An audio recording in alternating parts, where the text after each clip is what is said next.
어려서 읽은 책들 중에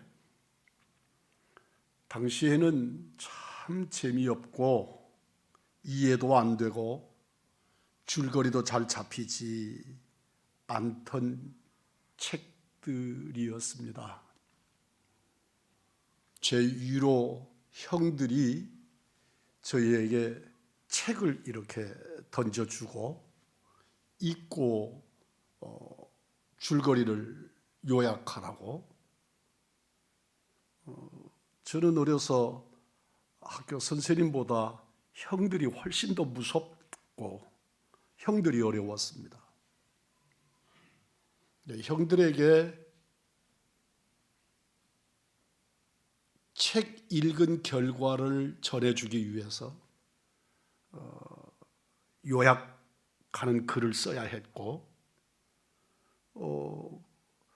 그게 너무 곤혹스럽고 힘이 들었습니다. 책을 이해하지 못했습니다.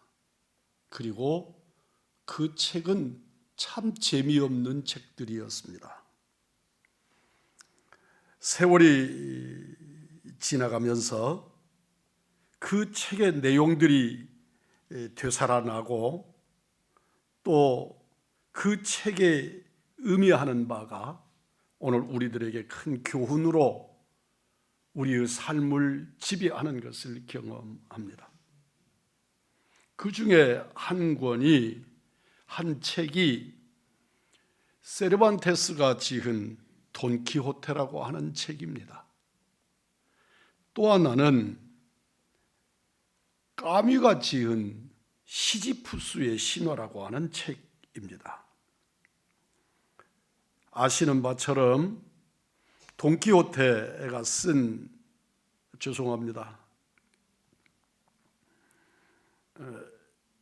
돈키호테는 풍차를 괴물로 오해를 하고 공격을 하고 아주 뚱뚱한, 이게 잘못하면 조심스러운 표현입니다. 그러나 이 책에 나오는 대로 표현을 하면 뚱뚱한 여관집 여주인을 공주로 착각을 하고 구원을 하는가 하면, 자기가 타고 다니는 정말 바싹 마르고 이미 늙은 퇴역한 말을 준마로 여기면서 기인의 행각을 했던 돈키호테를 왜 이런 게 글이 되는지, 왜 이런 게 오늘 내가 읽어야 되는 책인지 이해하지 못했습니다. 그러나 오늘 돌이켜서 생각해 보면 우리가 일생을 걸고 우리의 온 힘을 다해서 도전해온 인생의 과제들을 돌이켜 보면 그것이 풍차가 바람으로 돌리는 풍차와 같이 참 크게 의미 없는, 그러나 해야만 하는 그런 일들이었다는 것을 깨닫게 됩니다.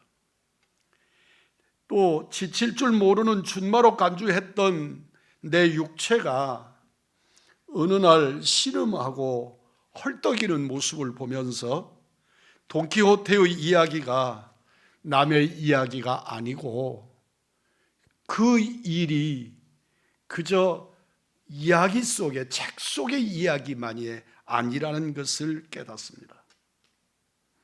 세르반테스는 제후와 기사도로 상징되는 중세 유럽의 권력과 허위와 기만을 풍자할 목적으로 돈키호테를 저술했고, 그것이 시대를 뛰어넘어서 오늘 우리들에게도 큰 교훈을 주고 감동을 줍니다. 알베르 까뮤가 쓴 시지푸스의 신화는 인생의 허망함에 눈을 뜬 인간이 창조적이고 정열적으로 행동함으로써 부조리 속에서도 참다운 인간상을 그리스 신화 속의 인물인 시지포스를 통해서 드러내고자 합니다. 유럽의 고린도를 창건한 왕으로 교활하고 아주 못된 지혜가 많기로 유명한 시디포스는 제우스 신의 분노를 사서 지옥으로 빠지게 됩니다.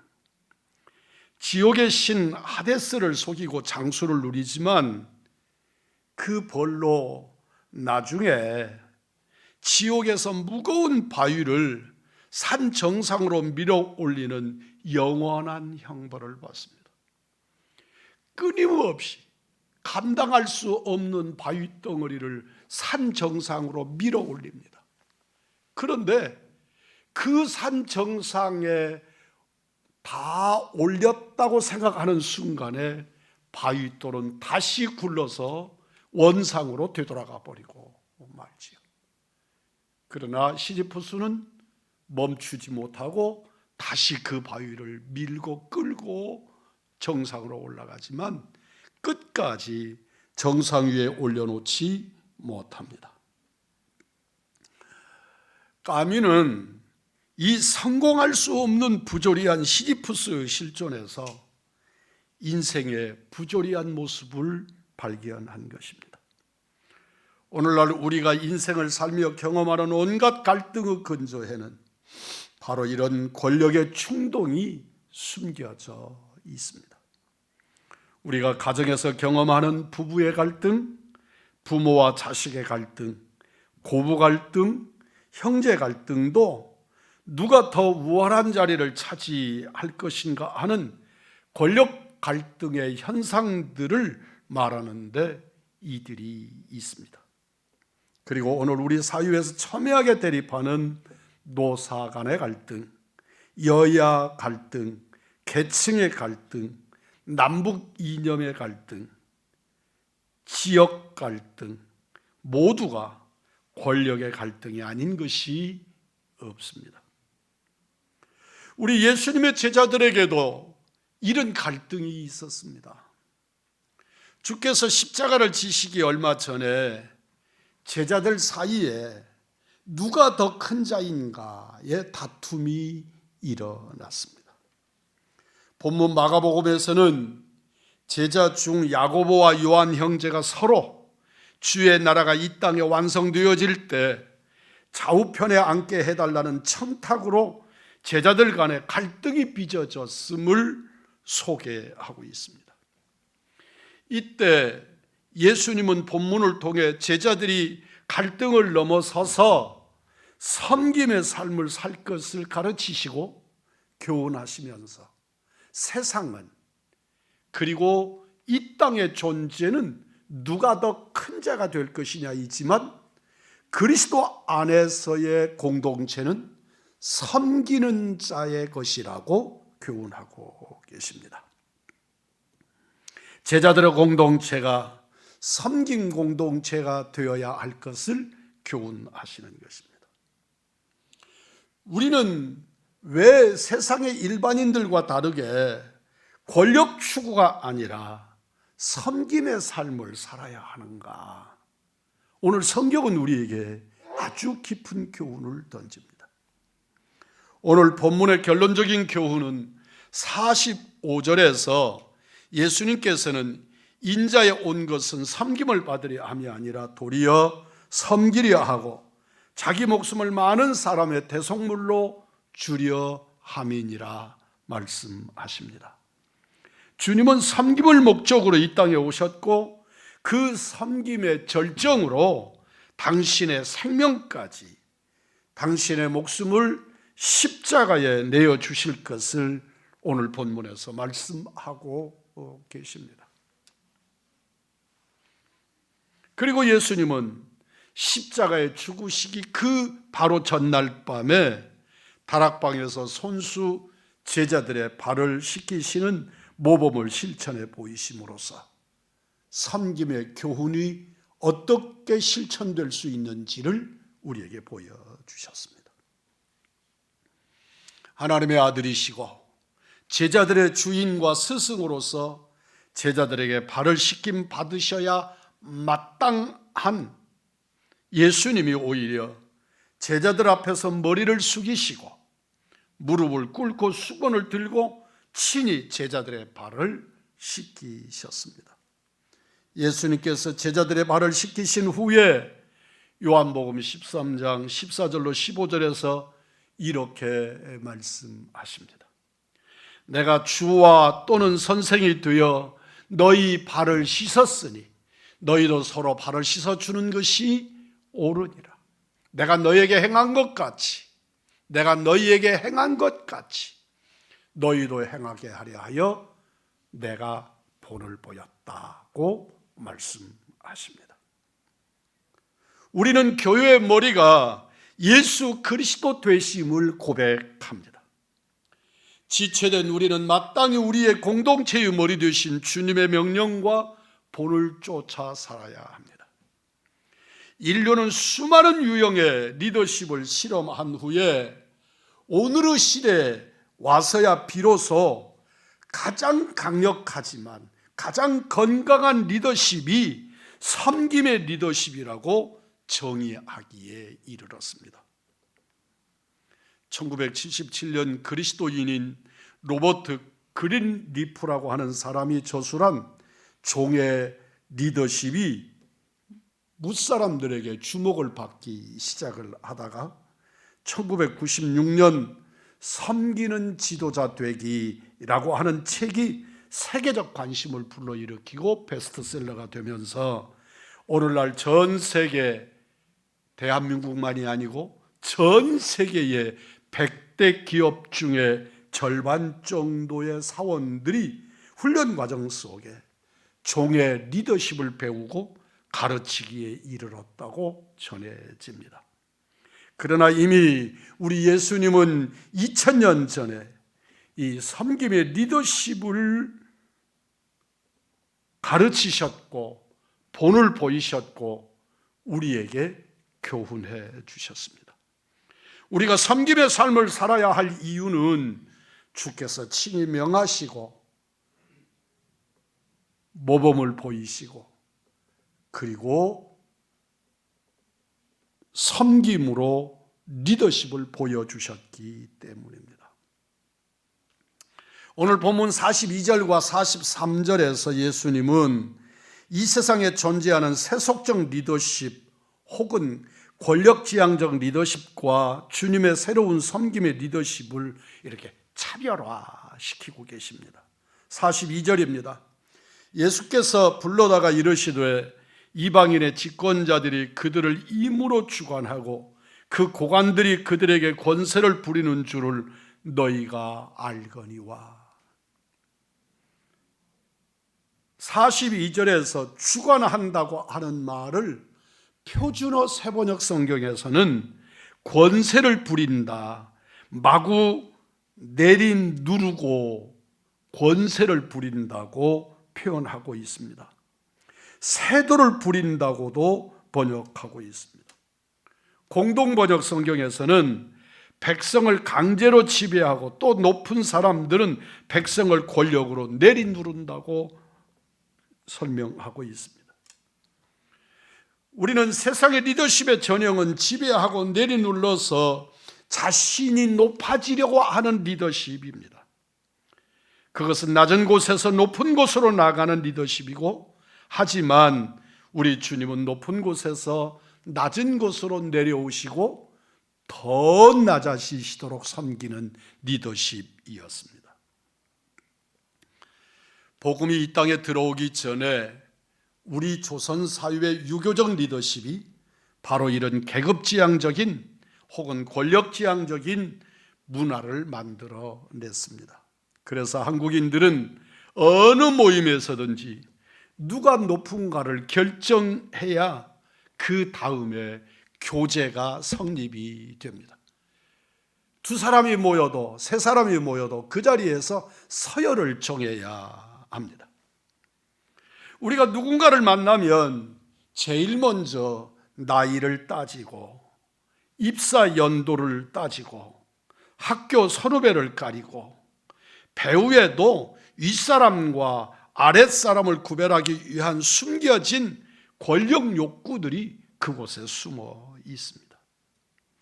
우리 한국 초기 선교사들이 본국에 보내는 선교 보고서에는 심지어 한국인은 살고 있는 방에도 계급이 있다고 적었습니다. 그들이 보고한 내용을 정리하면 이렇습니다. 한 방 안에도 상석이 있고 하석이 있고 또 윗목이 있고 아랫목이 있고, 우리는 인체도 차별해서 존두 사상을 발전시켜서 머리는 존귀하고 발과 발가락은 천시한다고 썼습니다. 그래서 사람들을 가장 비하할 때 쓰는 용어들 중에 하나가 발가락만 또 못하다, 조금 더 구체적이면 발가락의 때만 또 못하다 하고 소개하고 있다고 했습니다. 우리의 손도 우수는 좋은 손이고 좌수는 나쁜 손이어서 오른손과 왼손을 차별하고 있다고 설명했습니다. 어느 구조에도 우리 민족에게는, 우리나라 사람들에게는 상대방의 높이에 따라서 자신을 칭하는 호칭이 무수하게 변신하는 것을 봅니다. 저, 오, 아, 소인, 불초, 소생, 죄인, 신, 짐 등등의 상대가 누구냐에 따라서 나를 칭하는 호칭이 그렇게 달라지는 것을 봅니다. 그러나 우리 예수님은 상대가 누구이든 자신을 칭하는 호칭은 하나이셨습니다. 우리 주님이 당신을 설명할 때 인자가 그렇게 설명합니다. 이 인자는 계급이 아니라 그의 역할, 사명을 상징하는 호칭입니다. 당신께서 하나님의 아들로 사람의 아들이 되어 이 땅에 오신 사명을 나타내는 호칭이 인자이셨습니다. 예수님에게는 역할과 사명이 중요하셨습니다. 반대로 우리는 우리 조상 자랑을 할 때도 그가 한 일을 말하지 않고 그가 가진 벼슬로 그들을 소개합니다. 그분은 참판이셨고, 그분은 정승이셨고, 장관이셨고, 사장이셨고, 관직, 직책으로 그 사람을 소개합니다. 그때 그가 어떤 섬김을 했는지를 말하지 않습니다. 우리 사유가 변하려면 속히 섬김의 리더십으로 이 사유의 리더십의 체질이 바꾸어져야 합니다. 우리가 세상을 변화시키려면 세상과 다른 리더십을 가져야 하고 보여줘야 합니다. 43절 말씀입니다. 너희 중에는 그렇지 않을지니 너희 중에 누구든지 크고자 하는 자는 너희를 섬기는 자가 되고. 우리가 섬기기를 싫어하는 것은 섬김이 우리에게 고난일 수도 있고 고난을 유발할 수 있고 자신을 낮은 사람으로 표현하는 것일 수 있기 때문에 내가 어떤 사람으로부터 높임과 섬김을 받을지라도 어떤 사람을 섬기는 일을 우선하려고 하지 않습니다. 섬김이라고 하는 말과 바로 뒤따라오는 단어가 고난이기 때문에 그렇습니다. 우리가 잠시 후 고난을 견딜 수 있다면 성경은 섬기는 자들에게 영광을 약속합니다. 우리가 섬김의 과정에서 경험하는 가장 큰 보편적인 실망이 있다면 섬김을 하고 그 섬김의 결과가 바로 보상으로 나타나지 않고 많은 시간을 필요로 하고 사실은 영광을 포기할 때에 비로소 영광의 자리까지 이끌게 된다는 것입니다. 노력의 대가가 없기에 우리는 좌절하고 원망하고 그 섬김을 포기합니다. 우리 의왕중앙교회가 아주 열심히 선교 사역을 했습니다.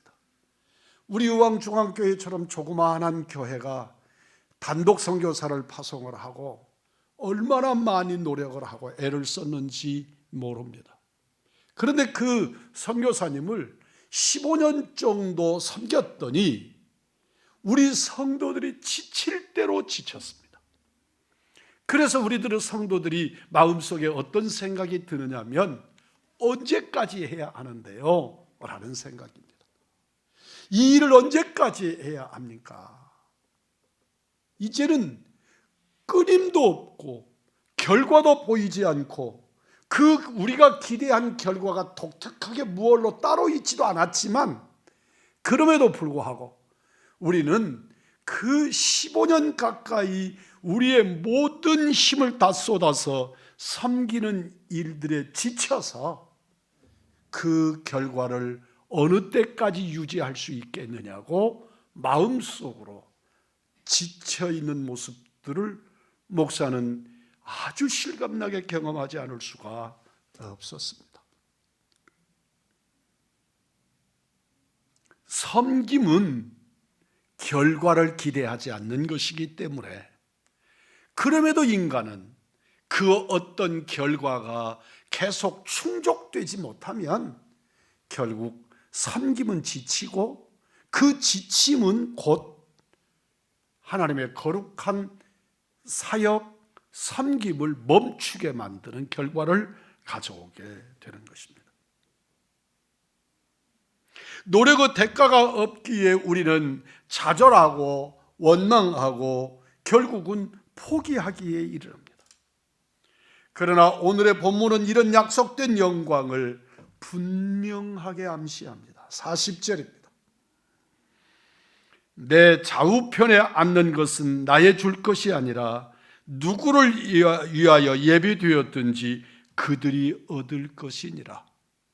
하나님이 예비된 자, 하나님이 약속하신 자, 그들이 누릴 것이나 내가 섬김을 행하면서 그걸 내가 받아야겠다고 하는 생각을 내려놓으라고 주님은 말씀합니다.